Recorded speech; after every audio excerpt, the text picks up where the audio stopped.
So what's going on, guys? I'm BlackOpsAmazing. Welcome back to another video. Today we're going to be talking about the hive minds in zombies. In my opinion, one of the most confusing things in the zombie storyline, also something that doesn't get spoken about enough, even though it's very integral to everything in our zombie story. It plays a massive role into understanding our characters, the zombies, the apothegons. It is a subject, in my opinion, that doesn't get spoken about enough, and a lot of the time when I'm making my videos, I even forget that hive minds exist. And maybe a lot of you even watching this video are saying, Eli, what are you even on about? What does this even mean? So if you've never heard of the phrase hive mind before, just giving you the definition, it is a national entity consisting of a large number of people who share their knowledge or opinions with one another, regarded as producing either uncritical conformity or collective intelligence. In science fiction, for example, it would be a unified consciousness or intelligence formed by a number of alien individuals, the resulting consciousness typically exerting control over its constituent members. The best real-life example of a hive mind I think we can use are for insects like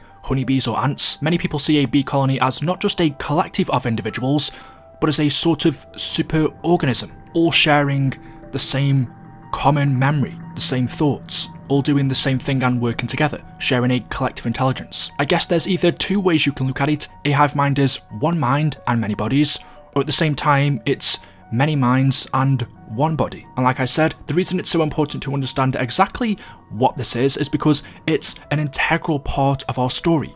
Our characters also share a hive mind. Just take a listen to what Richtofen said to Nikolai in Alpha Omega. I do wonder how cathartic it could have been had you ever made it to Stalingrad. Stalingrad? I think I have been. I fought traitor Russians with my big armored tank machine. It's almost like there's some kind of common memory, shared regardless of individual experience. A hive mind. You sound drunk, Richtofen. How many have had you? I mean, how many have you had? I'm sorry you are the way you are, Nikolai. I'm sorry he, me, us, I don't know, did all those terrible experiments on you. So we know that Alpha Omega is a part of the Broken Cycle. It takes place after Classified, but before Gorod Korovi, because Gorod Korovi never happened as a part of the Broken Cycle, yet we have Nikolai here talking about what he experienced in Gorod Korovi. However, this version of Nikolai was never there, but for some reason he seems to think he was in his memory, because he says, I was in Stalingrad and I fought a traitor Russian with my big armoured tank. We know all of that did happen, but not as a part of the Broken Cycle, and it didn't happen to this version of Nikolai. Yet, he thinks in his memory that it did. So how would Nikolai know of this event if he was never there? And Richtofen tells us there is a common memory. It's shared regardless of individual experience. He is a part of a hive mind. And knowing this could explain many other situations we've seen happen in zombies. For example, in The Giant, Dempsey said this. This machine's been everywhere I have. France, Brazil, even the damn moon. Why is that? He told us the Pack-a-Punch machine has been everywhere he has. France, Brazil, even the moon. Yet, this version of Dempsey we saw in The Giant never went to the moon. He also, as far as we're aware, never went to Brazil. He did go to France, which was Origins, but it's yet another example of the common memory that all of these characters share, whether it be Richtofen, Takeo, Nikolai, Dempsey, the Ultimus versions or the Primus versions. They're all a part of the same hive mind. This version of Dempsey never went to the moon. It was a different version of him that did. However, he believes that he has, because it's a part of his memory. And to get a better understanding of what's going on here, why our characters share the same memories, why they're a part of a hive mind, well, it could all be down to the ether. Take a listen to what Samantha told us about Richtofen, Takeo, Nikolai and Dempsey in Tag der Toten. The four are connected through the ether. Their souls are linked to it, interwoven and intertwined. If the universe were held together with tape and bit of string, they are that string. Pull the string, it all unravels. It falls apart. Richtofen did it. Then he forged the elemental shard. He bound their souls to the ether.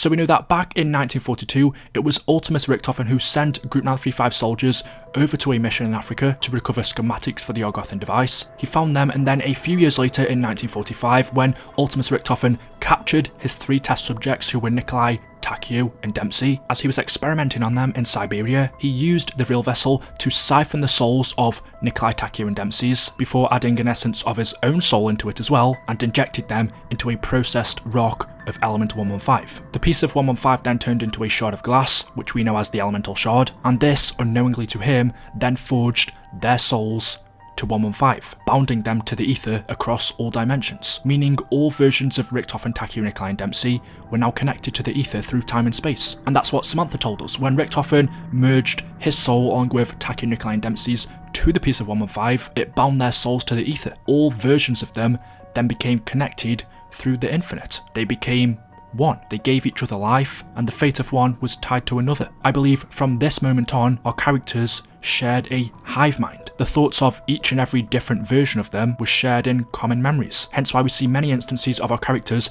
believing they were in places that they weren't, thinking that they had done things that they hadn't. It's because they were sharing memories with other versions of themselves that had done those things. So we know that Richtofen, Takeo, Nikolai and Dempsey had a hive mind. In terms of actual humans, do we have hive minds? And if you just do a quick search of this, there are many different answers you will get depending on, well, whose point of view you're looking at. Many people believe in a basic sense, humanity certainly does depend on hive-mindedness. Basic human survival has always depended on some kind of cooperation, but if you're looking at other creatures, like I said earlier, such as birds, bees, ants, their cooperation, in a sense, extends the consciousness of the individual. Okay, so we know that our characters share a hive mind, but, well, what about the zombies? If you look at them in some instances, for example, when they're not under control of an entity within inside of the MPD, being Samantha or Richtofen, or even the APD, being the Avogadro, when the zombies aren't being controlled, they're mindless and uncoordinated. They just roam around, not really following any pattern. However, when the zombies are under control, when Samantha had control of them in World at War Black Ops 1, the zombies acted as a hive mind. They could be effectively controlled and given orders. What I want to do is play a few radios for you that you can find in Classified. These are from a couple of different people, but they talk about the control of zombies, how their minds work, and what the scientists at the Pentagon wanted to do was try and understand that and to ultimately control them. Washington's words have lingered with me these last few days. To be prepared for war is one of the most effective means of preserving peace. Mankind has always prepared for war because we face an enemy we know intimately, our fellow man. In a way, we are the only enemy we have ever truly known. But now, I sit here with the Groom Lake report in my hand and I contemplate an enemy beyond our comprehension. An entity with the powers of a god that can manipulate time, space, and the very nature of other beings. The evidence is clear. A trail of carnage can be tracked. October 21st, 1945, the Rising Sun Research Facility. October 28th, 1945, Group 935's Del Riza facility. April 25th, 1956, the Himalayas. Now, I am no stranger to undead experimentation, nor their outbreaks. I've read Purnell's reports on the airfield and asylum incidents. The undead may be a concern, but they are not the threat. Without a leader, they are mindless and uncoordinated. But the idea of a being that commands an undead army with seemingly unlimited resources, that gives them marching orders to strike at any time and any place, how do you prepare for war with that? How do you protect America? How do you protect the planet? One of the scientists we acquired from Group 935, Dr. Schuster, I believe is his name, claims to be familiar with the entity. He says her name is Samantha. This Samantha may be the greatest threat our nation has ever faced.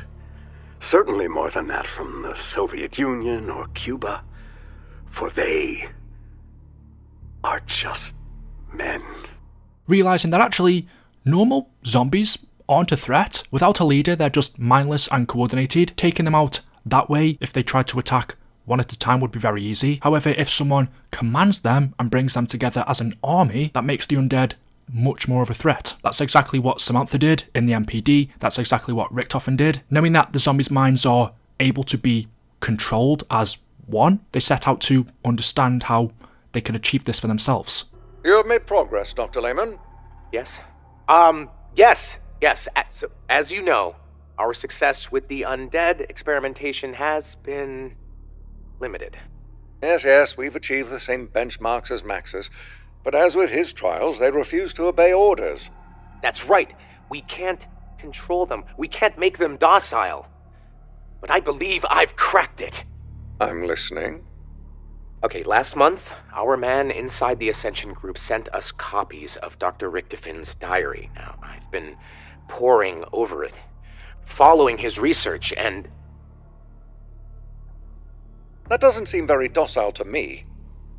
Just watch. Stand back, Dr. Schuster. I promise you, it's quite safe. Walk! Incredible. It's completely subservient. How did you achieve this? Well, I vaporized element 115, brought it to a gaseous state. The specimen inhaled it. Inhaled it? And unfortunately, it had to be done while the specimen was still alive. While they were still alive? Good heavens, man, did you... Look, the soldier was going to die anyway. Doctor? Are you all right? Oh, my apologies, Lehman. I'm distracted by the eyes. They're yellow. We've seen many instances of people attempting to control the undead. Maxis in Derice, he first did it then. He also tried again in Kino Dototen, but with every trial, the zombies refused to obey orders. Group 935 couldn't figure it out. But the scientists at the Pentagon, they cracked it. They vaporized element 115, brought it to a gaseous state. They then had the specimen inhale it, and it worked. Unfortunately, the only thing was this wouldn't work on people that were already zombies. It had to be done to people who were already alive. 10 out of 10 trials. Docile and obeying commands. And it's activated with living subjects. That's correct, Colonel. Completely subservient. And you've achieved all this with a chemical gas? That is correct, Colonel. Dr. Lehman has successfully transformed element 115 into a chemical weapon. Do you know what this means, Dr. Lehman? What the potential of this gas could be? Yes, but more importantly, we've gotten these creatures to obey our commands. As Richtofen and Maxis would have wanted. Oh, to hell with them! This gas, if you released it over Moscow, you could end this Cold War tomorrow. Dr. Schuster, when can we bring this to full production? With some additional testing, 6 weeks. That's perfect. Hold on a damn minute, okay? That's not what this is all about. A chemical weapon is nothing! We're talking about building an undead army here. How do you not all get that? It's what I'm supposed to do. It's what I've been ordered to do. What's gotten into you, Dr. Lehman? What's gotten into me? We're not following her orders. She told me to do this. It's what we have to do, not waste our time with this bullshit. Excuse me, Doctor. Do we have a problem? No, Colonel, no problem. We'll get it done. Be sure you do. The point is, zombies can also act as a hive mind, but only when they're under control and given orders. Otherwise, they're just mindless creatures. And well, what about the Apothecans? From what we learn through their language and the Apothecan blood, it appears they also share a hive mind as well. They share the same thoughts and experiences. Well, usually in quotation marks. I'll get back to that point I want to make in just a second, but we know what turned things into Apothecans in the old timeline was the Dark Ether. All of the Apothecans at one time were keepers. The Dark Ether then corrupted them and turned them into Apothecans, but the Dark Ether also exists in our new timeline in Cold War. It isn't the Dark Ether that turns people into zombies, that is either Element 115 or Ethereum, but the Apothecans still share the same hive mind. If we listen to a radio we can find in Tagdo Toten, this is from Dr. Gershon Harvey Yena, when they go to the bottom of the ocean and collect the blood of an elder god, they discover that the blood is alive. How are the experiments coming, Dr. Ina? Fascinating, Anton. Truly fascinating. The blood, it's not so much fluid as it is very much alive. It moves, it changes shape at will, reacts to our touch. Alive? How is this possible? I'm not sure. One theory is perhaps the creature itself was more of a vessel, and that its blood is made up of 1,000,000 different organisms that control it, like a crew piloting a ship. The creature died, but the organisms inside survived, trapped at the bottom of the ocean. Is it sentient? Yeah, how is it able to move? The blood uses negative space, which exists between the molecules. This negative space provides an influx of energy, which we believe fuels the blood, giving it the ability to move.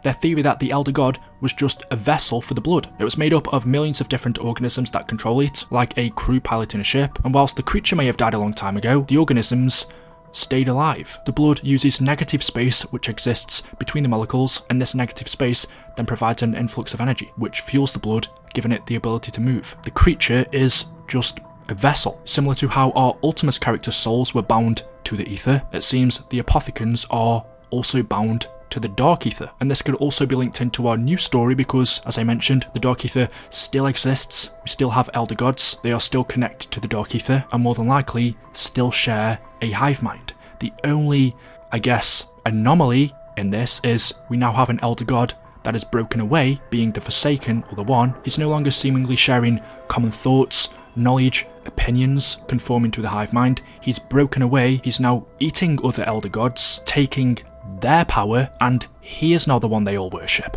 So there we go. Let me know what you guys think in the comment section below. As always, hopefully you've enjoyed today's video. If you have, drop a like rating, make sure you are subscribed to stay up to date with the latest videos on the channel. Thank you for watching, and until then, goodbye.